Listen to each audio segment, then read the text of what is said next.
Hey guys, and welcome back to my kitchen. You might notice I'm in the same outfit that I was in yesterday for you guys, but for me, it's the exact same day. Only difference is I threw my hair up so I knew which video was which.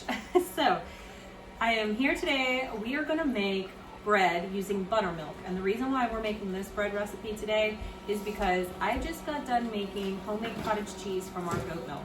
And what people would think is a throwaway product or a byproduct is buttermilk, and that's what this is. So this is just literally the whey that comes off the curds when you're making things like cheese. So we're gonna use this. This is what real buttermilk is, not buttermilk that you get from the store. That's different. But this is buttermilk. So we're gonna go ahead and we're gonna get ready on this this recipe. Now I'm using a recipe from the Laurel's Kitchen bread book, but I'm going to tweak it a little bit. So it's going to be kind of from hers, but a little bit of mine mixed in, okay? We make some tweaks and some adjustments as we go, and that's okay. So here we go. The first thing that we're going to do is we're going to dissolve our yeast in some warm water, but if I have this much buttermilk, there's no point in me using water, in my opinion. So we're just gonna go ahead and put half a cup of this buttermilk into my measuring cup. Whoop. Make a mess while we're at it. Okay, I think I need a funnel or something. That's what makes my kitchen. There we go, yeah, and that's just it too. It wouldn't be a homestead kitchen if it wasn't a mess, isn't that right? Mm-hmm. Okay. Half cup. Oh, I don't need this. I need my dough hook. Half cup's gonna go in here. Oh no. Ah! Guys, this is real life if you haven't noticed. My robot sweeper just swept you guys off to the side. Harley, can you straighten that out? Yeah. Since you're standing right there. There we go. Good? Good stuff. Okay, we're straightened out again. And I'm gonna clean up my mess. It's real life. It's a real kitchen. This is real things. Nothing staged here. It's not like the Food Network. Okay, so we got our warm, and I made sure this is body temperature. You saw me stick my finger in there. So it's body temperature, which is what you want when you're dissolving your yeast. You don't want it to be too hot. Where did I put my yeast? There it is.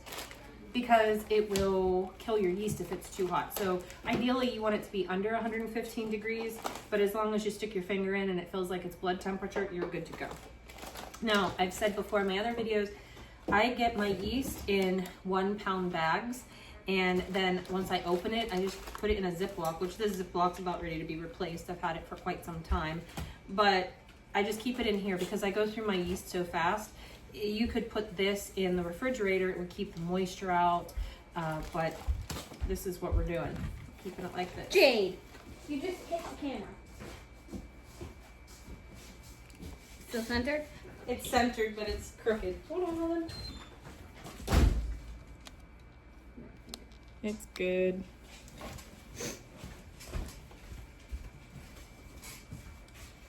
The first video that I made making the cottage cheese was, this one seems to be the bloopers reel. Anyways, we're doing 2 teaspoons of active dry yeast. And while this dissolves, I will say, like I've said every time I make bread video, if you're wanting to get into the active bread baking or anything like that, you're gonna want to get a bigger thing of yeast. Oh my goodness. So I had to interrupt this because my son was calling, which he didn't mean to call me, and he was on the phone and whatever. Regardless, what I was saying about the yeast, if you go to the grocery store and you buy those little packets of yeast, they're gonna cost you the same as if you order a 1 pound bag, or if you go to like Sam's Club, Costco, I go to the Amish stores too. You get your 1 pound bag, or sometimes they come in bundles of 2 pounds. It's gonna save you money in the long run, and you're gonna have it for a lot longer. If you don't go through it super fast, you can just stick it in your fridge or even in your freezer, and it'll last for a very long time. I'm just waiting for this to bloom, which it should be blooming here any second since it's been a while since I put you on pause. Usually takes about 5 or so minutes to bloom. What's that? Oh, I gotta take my blondies out of the oven.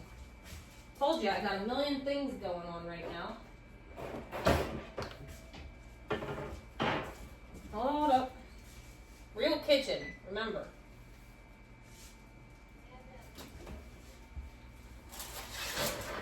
Okay. Just took the blondies out of the oven. Those will be the kids' snacks later. All right, back to what we were doing. Back to this. Let's see if, yeah, she's bloomed. Good stuff, okay. So we are going to add to this, it calls for 3/4 cup very hot water and then 1 1/4 cup cold buttermilk. So the very hot is to counteract the cold. So we're just gonna use warm water and then the buttermilk, which is already warm. So we need 3/4 cup. And we're gonna make sure the water warms up a little bit. I have 2 sinks. I have the bar sink and the full-size kitchen sink. The thought was this is gonna be easier when baking. If I was to do it again though, I probably wouldn't bother with the bar sink and just opt for more space. Just my 2 cents. It does come in handy, especially when I'm talking to you guys, because then I don't have to turn away.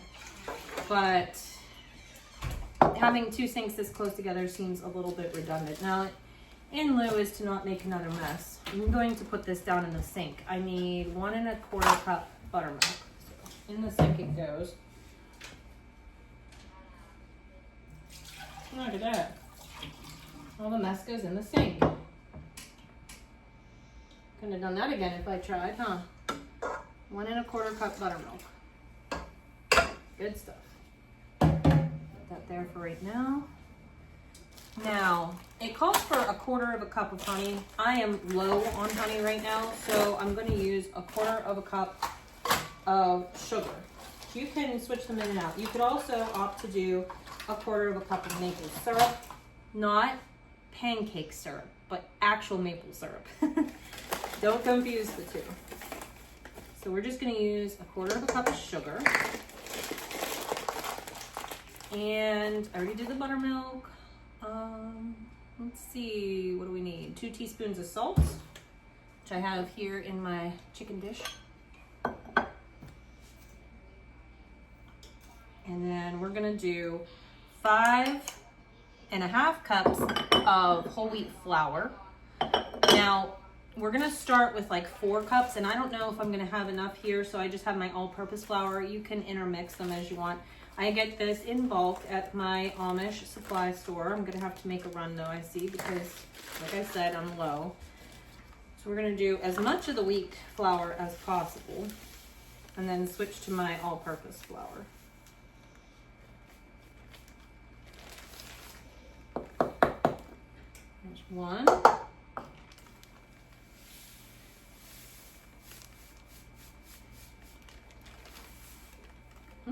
2.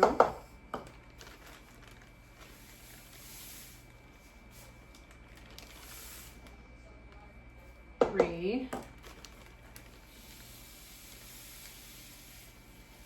And that's about 4, I would say. So let's start with that because, I'm gonna get every last little bit here.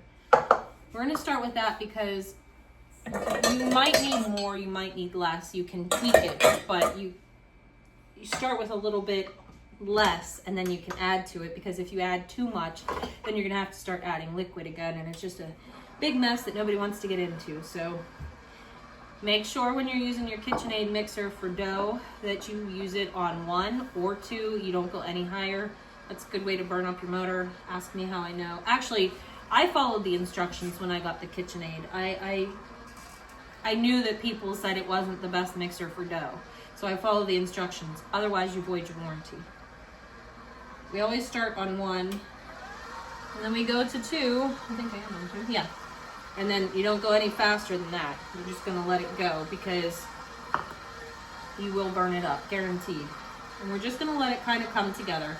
Now, I'm guaranteeing I'm gonna need more flour, so I have it right over here. I'm just about out of my 25-pound sack. I need to go up to Amish country and get my 50-pound sack because I blow through 25 pounds in a week.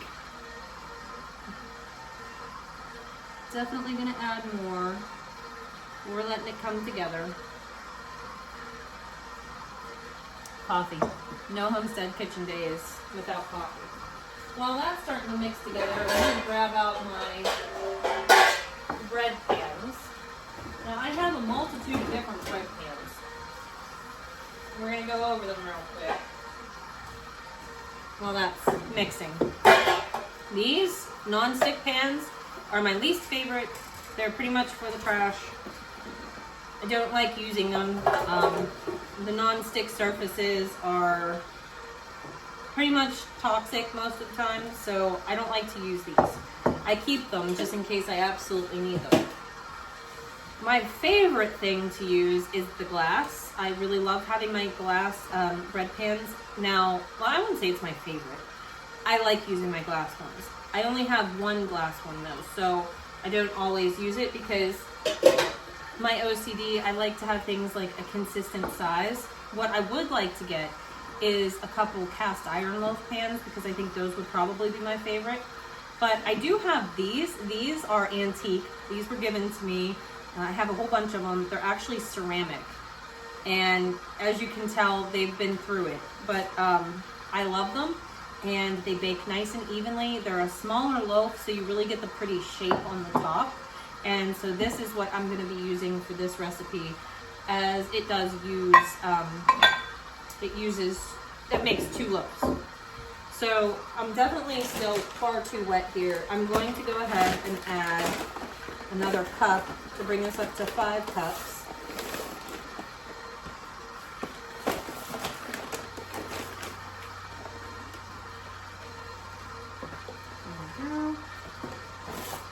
Now we can use up to 5.5 cups of flour, so I could do another half cup if I need to, but let's see what this looks like.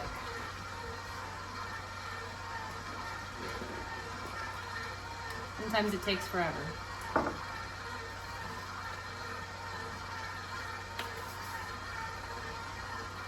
Sometimes I get a little risky and I get in here and I kind of help it by pushing it off the sides. Sometimes it gets a little stuck on there. In this case, it was like a suction cup. Most of the time, if I tell somebody to do this, I tell you to shut it off, drop it down, clean the sides. But I told you this is real life, so I'm just gonna wing it. Wing it and hope for the best. But sometimes if you really have to get to the bottom of the bowl, you do really have to shut it off, which I think I'm gonna do. Sometimes just grabbing the sides and folding them in as it goes works, but not in this instance.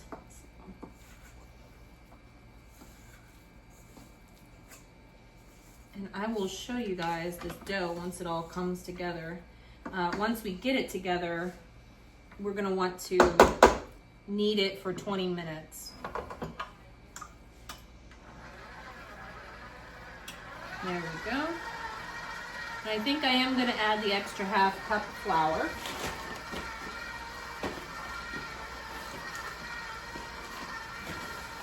Give or take.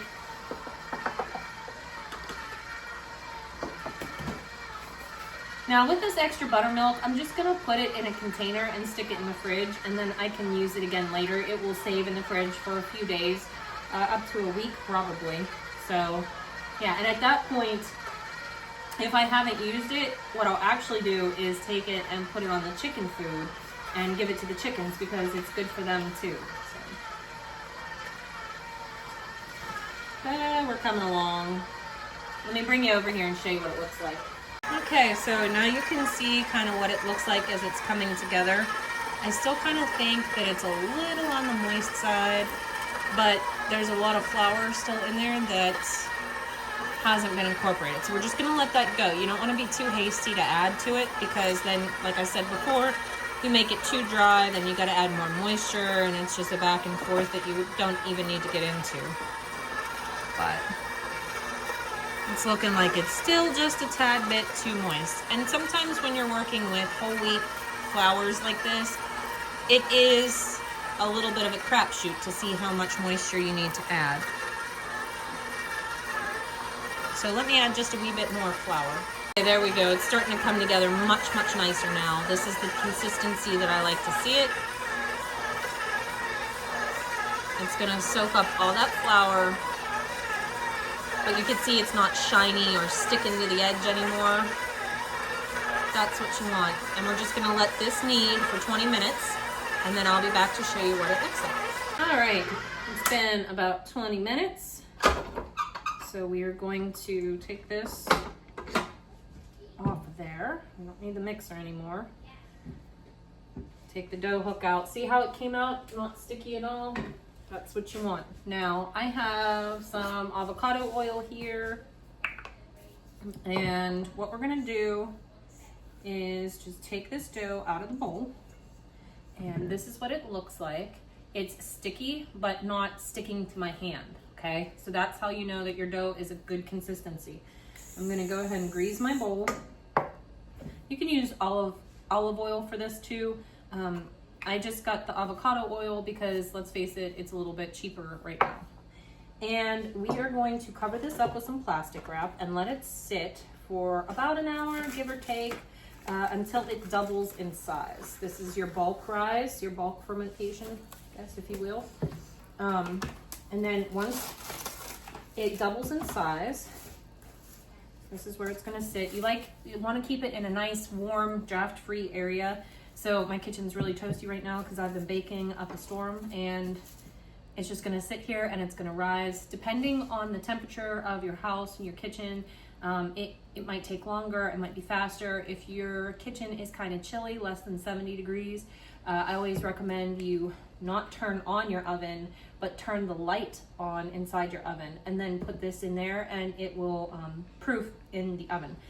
But just remember that it's in there before you go turn it on your oven, because you'll ruin it.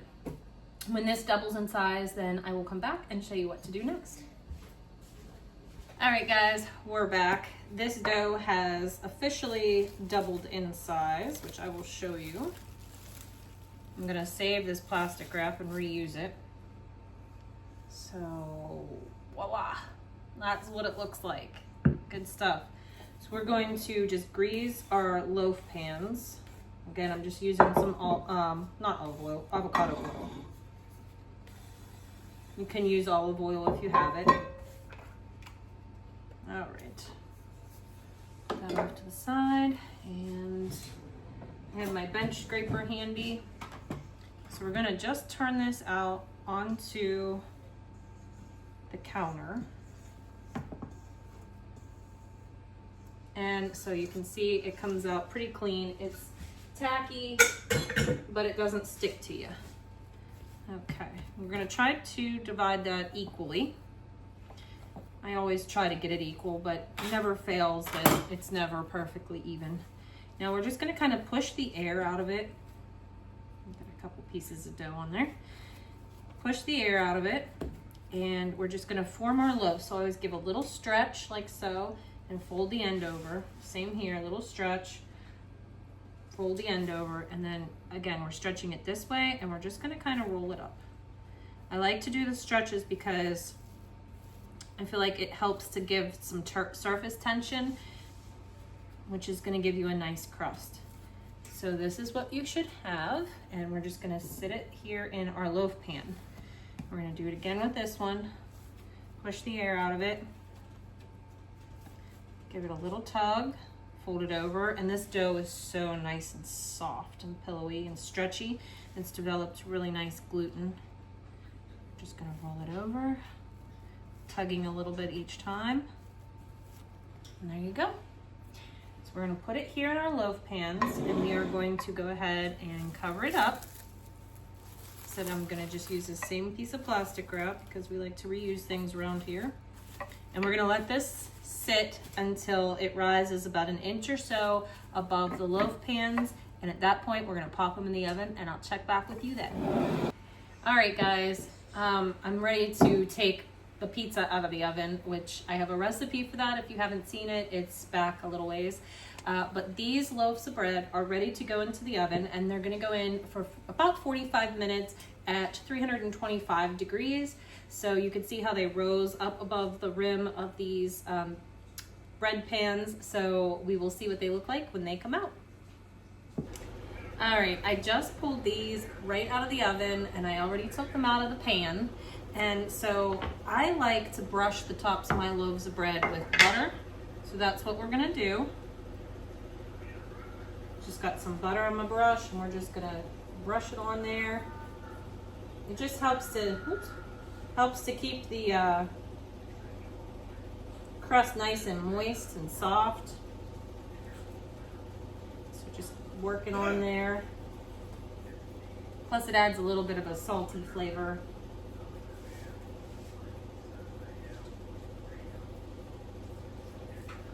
So we're just gonna work it on there a little bit. Look how nice and golden it makes it. Now these are still piping hot, but I'm gonna go ahead anyways and slice it open so you guys can see what it looks like.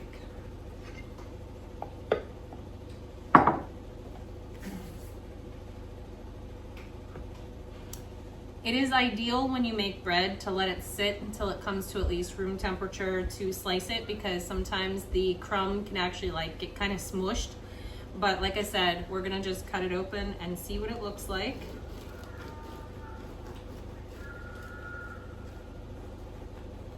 Oh, it's hot, hot.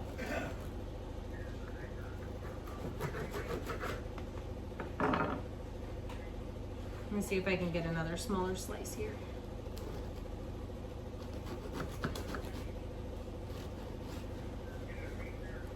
It has a really nice consistency. And I mean, this is hot. All right, so you can probably see the steam coming off of it. That's how hot it is. But this is an absolutely beautiful slice of bread. I'm gonna go ahead and cut a little piece off to give it a taste.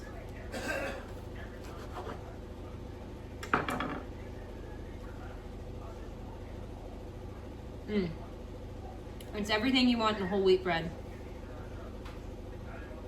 It has great flavor. It has a great texture. It's very soft and chewy. The crust isn't overly thick. Make this. Here, you want the rest of the piece that I cut off, a little piece off of? Very hot.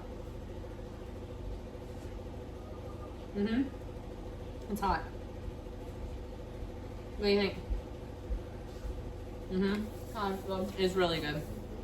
It's like the perfect whole wheat bread. Thank you. You're welcome. Bye.